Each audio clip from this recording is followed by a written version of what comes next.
Hi, my name is Timson Yeung. I'm a PhD candidate at Technion in the VC lab. And on behalf of Work Package 7, I'll report our result for Milestone 5, the internal testing and validation integration with the digital building twin platform. This report is delivered at month 33 in the project as a part of the second version of the BIM2Twin digital twin system.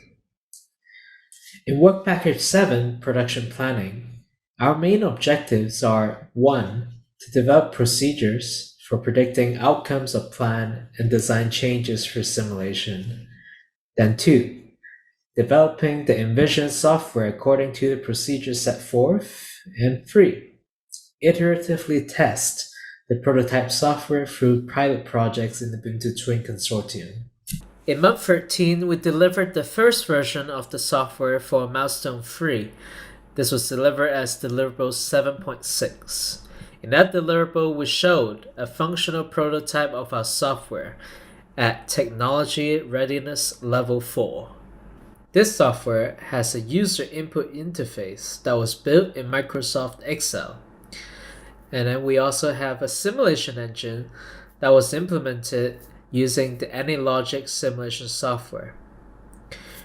In this deliverable, we've also showed preliminary designs of the recommendation dashboard and potential interactions with the digital building twin platform. If you would like to revisit that deliverable in video form, you can follow the QR code that we show here.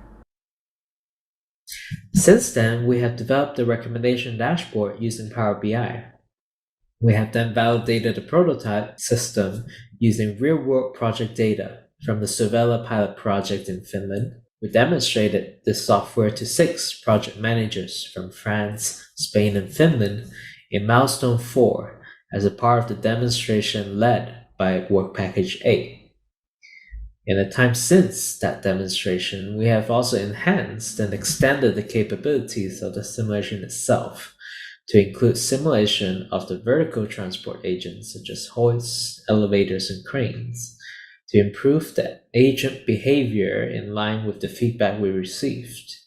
And we have also invested significant development effort to fully integrate the software module with the digital building twin platform.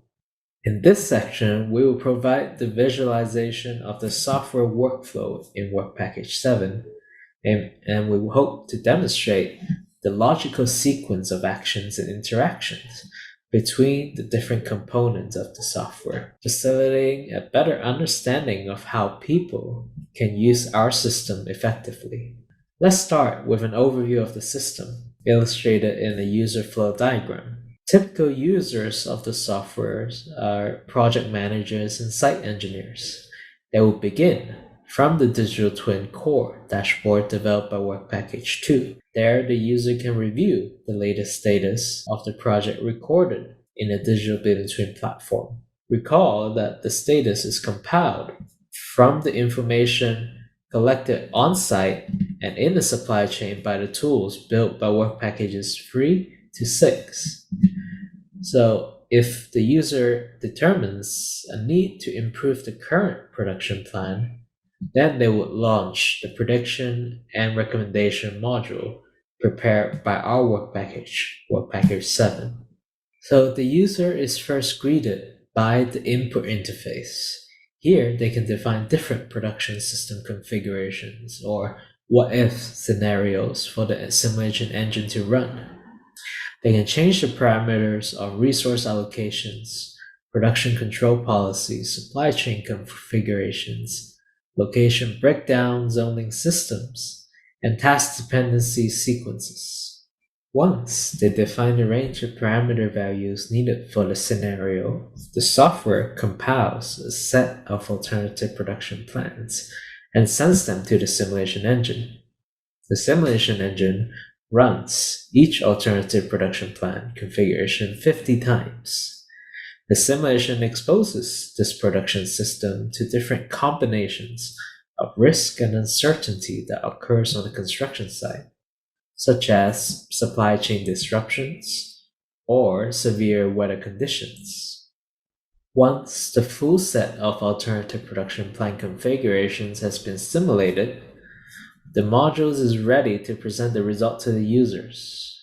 Our software analyzes the simulation results and displays them in a recommendation dashboard developed using Power BI. Here, the user can compare the predicted performance of each plan against each other. If the user finds any particular plan favorable, they can select it in the dashboard, and that plan will be uploaded to the digital building twin platform as the new baseline plan. Now, let us demonstrate this software with a realistic use case with the Savella pilot project. Savella pilot project is a large-scale residential construction project in Finland. And at month 8 in the project, the interior finishing works are at their peak. Because of congestion of workers and material on site, the progress began to slow compared to the planned schedule.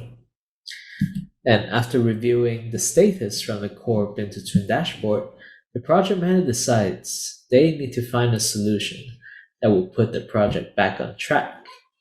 So they initiated the Work Package 7 software.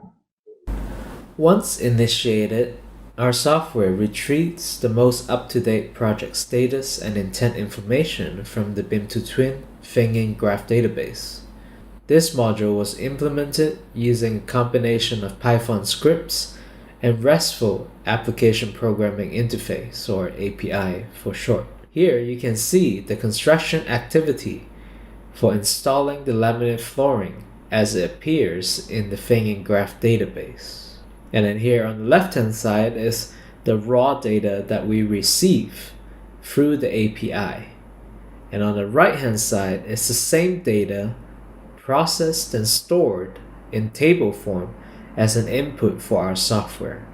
After initiating the software, the project manager is now looking at the input interface. In here, they need to define one or more alternative plans that they want to explore. In the case at hand, the project manager felt most comfortable with changing the labor configurations. So for the first plan, they increased the crew size for 5 activities: electrical cabling, servicing of insulation for partition walls, the drywall installation part 1 and part 2, and also the floor screeding. These are the 5 activities that are most imminent in the next look-ahead planning phase. Next, for the second plan, the manager tried to adjust the task assignment batch size from a floor resolution to an apartment resolution, meaning that they want to assign tasks to the crew by one apartment at a time rather than one floor at a time. And after defining these 2 plan configurations, they submit them to the simulation engine for analysis. And here we want to showcase part of our agent-based simulation engine developed in AnyLogic. In our implementation, an agent is composed of 4 parts: the agent parameter, the perception variables, the behavior functions, and the agent state chart. Here we show the work crew agent. You can see the parameter variables functions on the left-hand side and the main state chart on the right-hand side. The state chart is a form of decision tree that dictates how the agent navigates through the environment and calls in behavior functions to perform action to the environment. Here you see the work crew agent going through a cycle of work. The crew first receives instruction from the supervisor, then selects a task from the assignment log, and move either to storage or to the work location. If there are material and equipment that needs to be hoisted to the location, the work crew will send a hoist request to the crane, wait for the item to arrive, then unload or install the item, and finally releasing the crane. After all that, they will start working on the remaining parts of the task. And once done, they will report back to the supervisor. Next, we're showing the hoisting agent. This is a new agent that we have programmed recently, and it covers cranes, material hoists, and elevators. For the crane, The agent goes through a cycle of receive requests from the work crew, go to the loading location, load, transport, hold for the crew to unload or install, and finally being released for the next task. Once the simulations are done, the manager can view the results in the recommendation dashboard.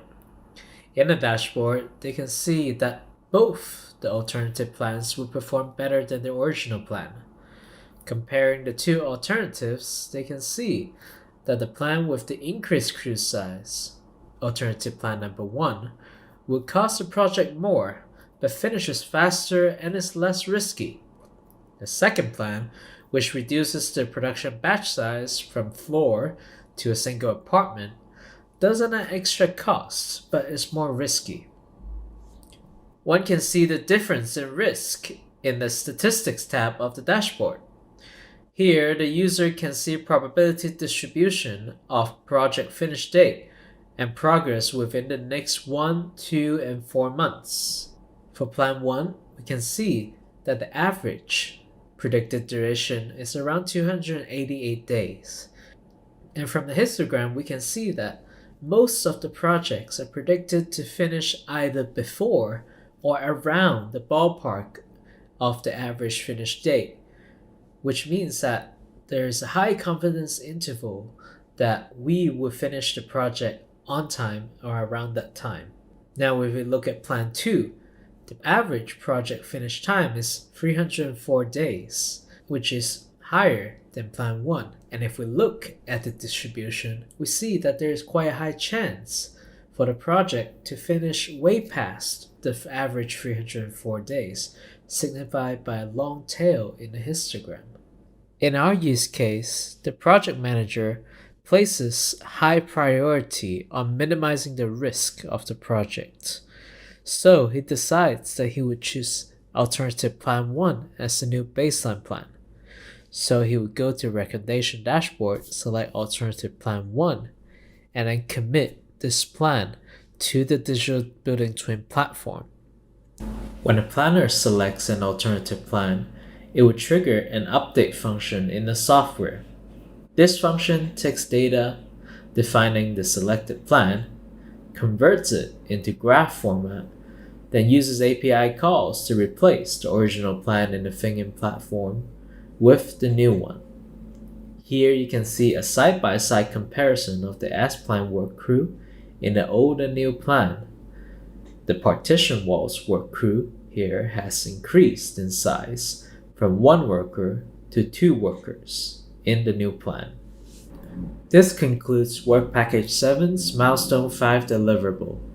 To summarize, the software has now achieved TRL Level 5. The main upgrades since the last version were enhancement to the simulation engine to incorporate vertical transport operations, the development of the recommendation dashboard, and the full integration with the digital building twin platform. So far, we have only validated our software through the Savella pilot project. This is because we need a large, high-resolution, and high-quality dataset to test the software properly.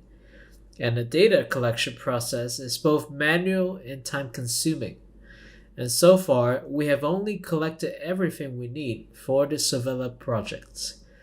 But now we're in the process of collecting data for the Mislata and Postialquio project for the upcoming demonstration. So in the next version, we'll focus on integrating live pilot project data to push the software to TRL Level 6. We will also work on improving and validating the performance of the predictive simulation engine. Also, in building the integration functions for the Fingin graphs, we realized that the simulation output is richer than we have originally envisaged when designing the BIM-to-Twin ontology. As such, there is an ongoing conversation between Work Package 2 and Work Package 7 on whether the current ontology should be revised to capture richer project planning info. Lastly, we at Technion would like to thank our partners in Work Package 7, SPADA, Flow Technology, and IDP for their contribution. We also want to give special thanks to ACCIONA and TUM for their support in the demonstration and development activities. We also want to give special thanks to ACCIONA and TUM for their support in the demonstration activity. And we also want to give thanks to our internal reviewers for their valuable feedback. Thank you for